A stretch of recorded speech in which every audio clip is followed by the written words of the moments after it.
नमस्कार, मैं हूं नवजोत और धर्म की खास पेशकश में आपका स्वागत है। महादेव की नगरी काशी, जहां मां भगवती देती हैं कई रूपों में दर्शन। तो आज की खास पेशकश में हम आपको दर्शन कराएंगे काशी में मौजूद मां के कुछ ऐसे ही खास रूपों के। तो चलिए सबसे पहले करते हैं मां विशालाक्षी के दर्शन, जिन्हें 51 शक्ति पीठों में से एक माना जाता है। कहते हैं यहां आकर 41 मंगलवार कुमकुम का प्रसाद चढ़ाने से मां भर देती हैं भक्तों की झोली।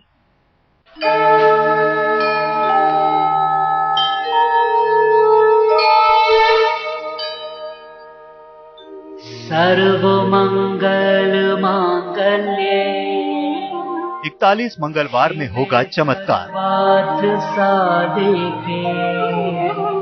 चढ़ाकर कुमकुम का प्रसाद त्र्यंबके गौरी मांग लीजिए मां से मनचाहा वरदान। नमोस्तुते। मां विशालाक्षी करेंगी पूरी हर मुराद।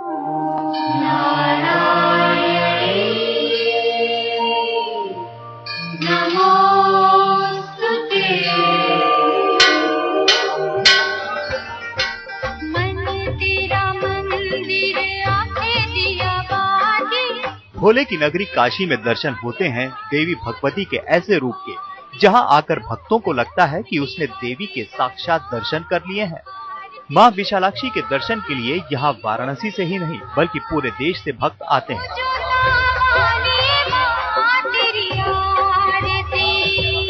वाराणसी के मीर घाट पर स्थित मां विशालाक्षी का मंदिर 51 शक्तिपीठों में से एक है। कहते हैं जब सती के शव को लेकर शिव गुस्से में तांडव कर रहे थे तो इसी जगह सती का मुख गिरा था और तभी से ये जगह विशालाक्षी शक्तिपीठ के रूप में स्थापित है।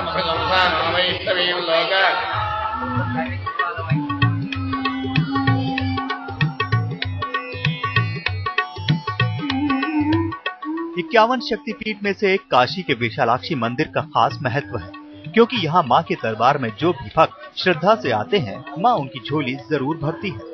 और मूर्ति की खूबसूरती तो है ही बेमिसाल। काले पत्थरों से तराशी माँ काली की इस मूर्ति को फूलों से सजाया जाता है। सबसे अनोखी बात है कि यहाँ आम मंदिरों की तरह नारियल या फिर कोई प्रसाद नहीं चढ़ाया जाता है, बल्कि भक्त केवल कुमकुम चढ़ाकर मांगते हैं माँ से आशीर्वाद।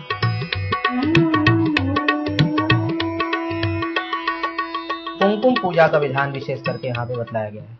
जैसे भगवान विश्वनाथ को अभिषेक प्रिय है, अभिषेक प्रियो शिवः, वैसे ही भगवती विशालाक्षी की कुमकुम पूजा से वो प्रसन्न होती हैं। और इसका निश्चित रूप से उद्देश्य यही है कि कुमकुम जो है सौभाग्य का सूचक होता है, तो अपने सौभाग्य को न केवल इस जन्म में अपितु जन्म जन्मांतर में भी प्राप्त करने की दृष्टि से, उद्देश्य से भगवती विशालाक्षी के पास आते हैं और उन स्त्रियों को निश्चित रूप से जन्म जन्मांतर में सौभाग्य का फल प्राप्त होता है।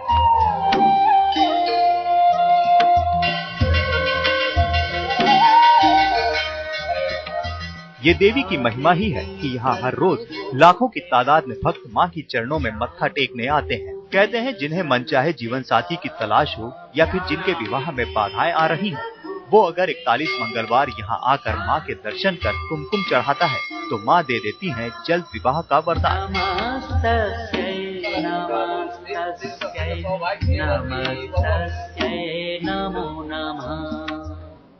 कि भगवती यहाँ पर एक शक्तिपीठ के रूप में, काशी में एकमात्र शक्तिपीठ के रूप में विराजमान है। और यही कारण है कि दूर दराज से अनेकों दर्शनार्थी, यात्री और जो भक्तगण हैं वो यहाँ पर आते हैं और अपने सौभाग्य को प्राप्त करने की इच्छा लेकर के। हमें कम से कम 6 बार इधर आको है, काशी के लिए 6 बार आको है। कितना बार आए तो भी हमको बहुत संतोष होता है। इधर इधर का देवालय बहुत लोग आए, हिंदू संस्कृति बहुत चलेगा इधर देखने के लिए। वो बहुत सुंदर लगता है वो देवस्थान अंडा, वो आदमी को देखने के लिए बहुत अच्छा होता है। वैसे तो यहाँ सालों भर भक्तों की भीड़ रहती है, लेकिन नवरात्र के दौरान यहाँ का नजारा देखने लायक होता है। हर भक्त की मुराद होती है कि वो नवरात्र के समय देवी के इस रूप का दर्शन करे और अपने जीवन को सफल बनाए।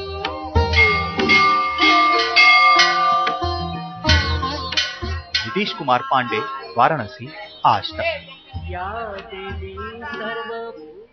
वाराणसी में ही वास करती है मां संकटा देवी। नवरात्र में इनके दर्शनों का विशेष महत्व माना जाता है। कहते हैं उन्हें अगर सिंदूर, नारियल, संग, चुनरी चढ़ा दी जाए तो समस्त मनोकामनाएं पूरी हो जाती हैं।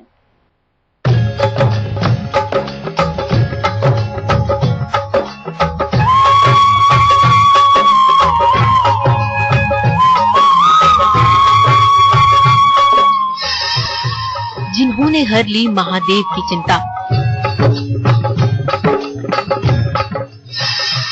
पांडवों को दिया राजपाट का वरदान,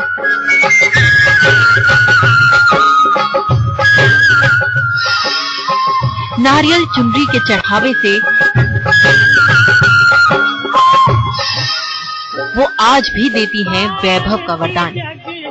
हर पल गूंजती घंटे की आवाज जब पहुंचती है माँ के दरबार में तो भक्तों का हो जाता है बेड़ा पार।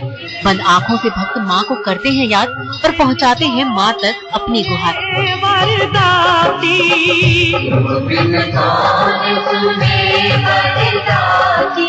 यहाँ हारों को मिलता है सहारा और होता है हर दुख दर्द का समाधान, क्योंकि यहाँ विराजती है खुद संकटा देवी यानी संकट हरने वाली देवी। वाराणसी की संकटा देवी देती है दीर्घायु होने का वरदान। माँ संकटा भक्तों का तो करती ही है बेड़ा पार। समय समय पर उन्होंने देवताओं को भी संकटों से उबारा। सबसे पहले तो देवों के देव महादेव को उन्होंने दिलाई संकटों से मुक्ति। कहते हैं कि जब सती की आत्मदाह के बाद शिव हो गए थे व्याकुल, तब उन्होंने माँ संकटा की ही आराधना की थी। तब जाकर शिव की व्याकुलता खत्म हुई और उन्हें पार्वती का साथ मिला। तुमने रूप धरा महामाया, तुमने रूप धरा महामाया। मान्यता है कि संकटा देवी माँ पार्वती का ही एक रूप है जो बाबा विश्वनाथ के धाम काशी में विराजती है। और जैसे माँ ने भगवान शंकर से सारे दुखों का निवारण किया, वैसे ही करती है भक्तों का कल्याण। हर शुक्रवार को सजता है माता का दरबार और नारियल चुनरी के प्रसाद के साथ भक्त पहुँचते हैं माँ के पास। जय पार्वती माता मैया, जय गौरा माता, ब्रह्म सनातन देवी। यहाँ माँ की पूजा करने के बाद भी उसका फल तब तक नहीं मिलता जब तक गौ माता का आशीर्वाद न ले लिया जाए। इसके पीछे भी एक प्राचीन कहानी है। गौ पूजन की इस परंपरा की शुरुआत द्वापर युग से हुई। कहते हैं कि अज्ञातवास के दौरान पांडवों ने माँ संकटा की आराधना की थी और बिना अन्न जल धारण किए एक पैर पर खड़े होकर पांचों भाइयों ने उपासना की थी। तब देवी ने प्रसन्न होकर पांडवों को दर्शन दिए और उन्हें ये आशीर्वाद दिया कि गौ माता की सेवा करने पर उन्हें वापस लक्ष्मी और वैभव की प्राप्ति होगी और उनके सारे संकट दूर हो जाएंगे। पुराणों में भी ये पढ़ने को मिला है कि पांडव जब 1 वर्ष का अज्ञातवास काट रहे थे तो उस समय वो अज्ञातवास के दौरान यहाँ आके माता संकटा की उन्होंने पूजा अर्चना की थी और यहाँ उनकी पूरी विधि विधान से पूर्ण करने के पश्चात ही उन्हें राजपाट वापस मिल पाया था। तब से लेकर आज तक भक्त संकटा देवी के दर्शन के बाद गौ माता का आशीर्वाद लेना नहीं भूलते। कहते हैं कि जहाँ एक तरफ संकटा देवी संकट को हरती है, वहीं जिन भक्तों का शुक्र अस्त होता है यानी भाग्य साथ नहीं देता है, उनका माँ के आशीर्वाद से भाग्योदय होता है और मिलता है अखंड वैभव का वरदान। किसी को तरक्की चाहिए या फिर कोई गरीबी से परेशान है, कहते हैं देवी के दर्शन मात्र से निराश भक्तों के जीवन में भर जाती हैं खुशियां अपरंपार। यहाँ खास तौर पर सुहागिन महिलाएं भारी तादाद में पहुँचती हैं और सिंदूर का दान कर अपनी सुहाग की लंबी आयु का माँ से पाती है वरदान। घंटे से प्रसन्न होती है माँ। ये बात सुनने में थोड़ी अजीब जरूर लगती है, लेकिन है ये पूरी तरह से सच। जी हाँ, वाराणसी में माँ शीतला का मंदिर है जहाँ माँ की आराधना घंटे से की जाती है। इन घंटों के जरिए भक्त माँ शीतला तक पहुँचाते हैं अपनी फरियाद।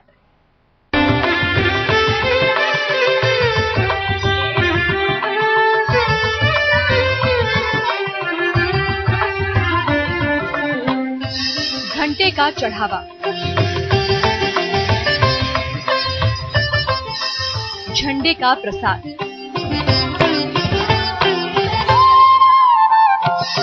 प्रसन्न होती है शीतला माता। देती हैं मनचाहा वरदान।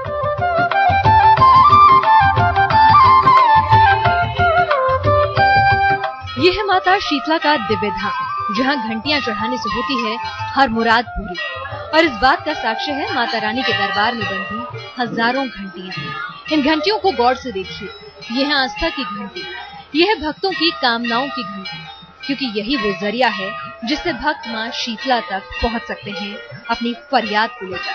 मन तेरा मंदिर आके दिया बाजी, फोटो की है थालियां फूल फूल पाती, रोम रोम जीवा तेरा नाम पुकारती, आरती हो मैया आरती, हो जो तावानी माँ तेरी आरती। माँ के दरबार तक पहुँचने के लिए आपको पहुँचना होगा वाराणसी के निवादा इलाके में, जहाँ माँ शीतला अपने दिव्य रूप में विराजमान है। माँ शीतला को शीतलता प्रदान करने वाली देवी माना जाता है। कहते हैं जिन लोगों को अधिक गुस्सा आता है या जो व्यक्ति किसी लंबी बीमारी से परेशान है, वो अगर श्रद्धा भाव से माँ की आराधना कर ले तो उनके मन को शांति मिलती है और दूर हो जाते हैं भक्तों के सभी कष्ट। प्रणाम मेरे भाई बहन। महागौरी की पूजा 8वें दिन करते हैं। महागौरी का मतलब माँ महागौरी है, उनकी पूजा करते करते उन्हें गौर वर्ण प्राप्त हो गया है। इनका पूजा का मुहूर्त है प्रातःकाल 7 बजे से 10 बजे तक पूजा का बहुत शुभ मुहूर्त है, अथवा संध्या अगर प्रातःकाल न कर पाएं, संध्या को 6 बजे से रात्रि के 10 बजे तक बहुत शुभ मुहूर्त है। इस दिन बहुत ही शांत भाव से माँ गौरी की पूजा करते हैं। महागौरी का मतलब है कि गौरी कृपा करने वाली है। इस दिन अच्छे अच्छे वस्त्र पहन करके, आभूषण पहन करके, अच्छे कपड़े पहन के पूजा करें, माँ को वंदन करें।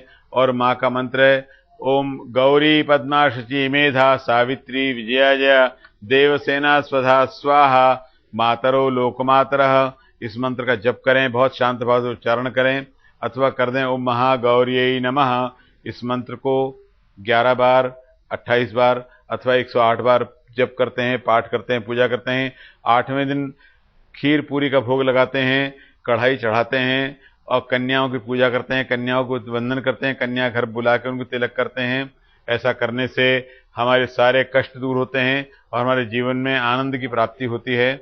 माँ की पूजा करें, बहुत गंध अक्षत पुष्प धूप दीप से पूजा करें, बहुत शांत भाव से प्रणाम कर लें और सपरिवार आरती करें। परिवार अगर कहीं व्यस्त हो तो अकेले आरती कर लें। ऐसा करने से, बड़ों का आशीर्वाद लेने से आपकी सभी मनोकामनाएं पूरी हों। हम कामना करते हैं कि प्रत्येक मनोकामना पूरी हो। नमस्कार।